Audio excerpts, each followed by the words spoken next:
I wish I could tell you that for Arcade Fire and Radiohead because I know a lot more about who inspired Animal Collective than I do those two Okay, bands. tell me about. Hold on 1 second.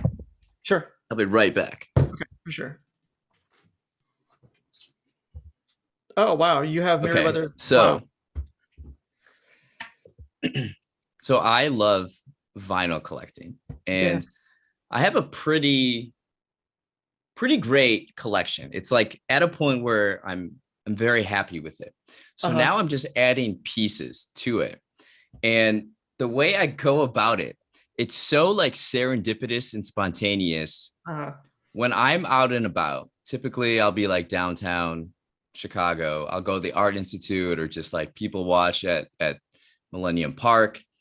And then I'll go to I'll have like a beautiful day, great day. So then I go to the record shop, Reckless Records on Yeah. Madison, Yeah, yeah. and I just walk around, and whatever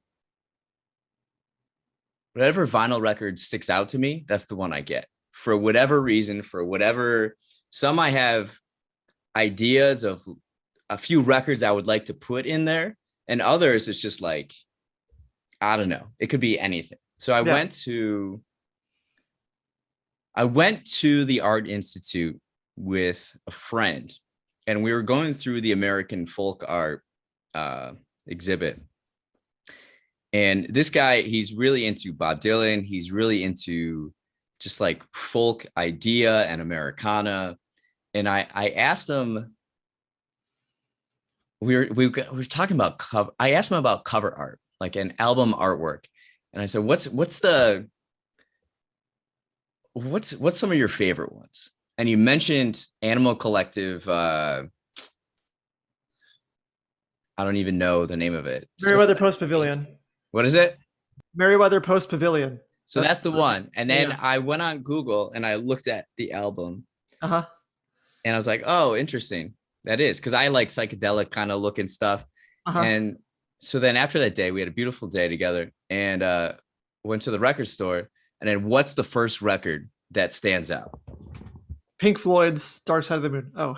It's the same. It's this Animal Collective, Yeah, that's it. and so I'm like, well, I have to get this That's one the in one. particular, and Yep. this one is. Did you hear it? Did you listen to it? Yeah, so I listened to it, and it's it's Yep. pretty out there. It's pretty Oh, I know. experimental or I love it. different than what I'm used to hearing. So I That's love. so funny you would say that. That's actually their most accessible album. That's like their pop. Really.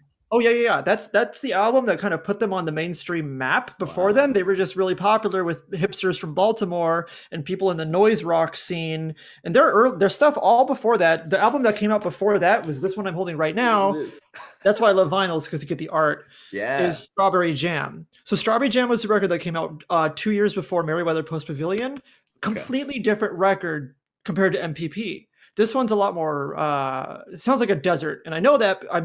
I know so much Animal Collective lore; it's absurd. They recorded this in a desert in Arizona, and so it's very much inspired by desert sounds. And it sounds there's more guitar, there's more screaming. There's Avi Terra Yeah. is a vocalist who does a lot of growls and screeches. It's a very much more emotional album compared to MPP. So yeah, that's why I love these bands because they all sound completely different. But that's so funny that that would be the first record you find after saying, "Oh, Married by the Post Pavilion." It's Yeah, I love that record, by the way. Brother Sport, In the Flowers, it's all yeah. amazing stuff.